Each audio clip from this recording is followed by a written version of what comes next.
দেখেন, যুগটাই এমন, give and take. Give and take ছাড়া কিছুই হয় না। টাকা নেবেন? কত টাকা বলেন?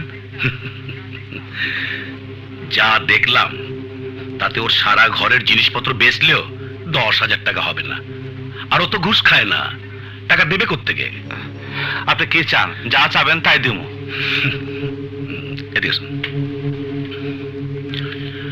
ওর মেয়েটা আছে না, ওকে একা একদিন আমার বাসায় পাঠিয়ে দেবেন, ব্যাস তার পরের দিন রিপোর্ট ফাইনাল হয়ে যাবে।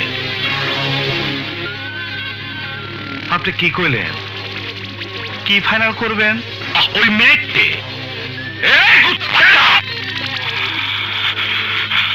আমার আগের দিন থাকলে তুই সেটা পর্যন্ত যাইতে পারতি না রে, পারতি না।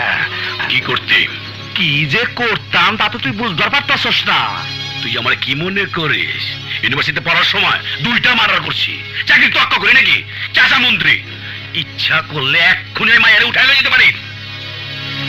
আরে কুত্তার বাচ্চা, তুই তো মানুষের জন্ম না, আসলে তুই মানুষ জন্ম।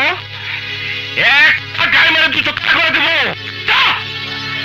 পারলে তুইও থাকিস, তোর শুদ্ধ আমার পোলাপান উঠাই নিয়ে যাবো। শুদ্ধা উঠাই নিয়ে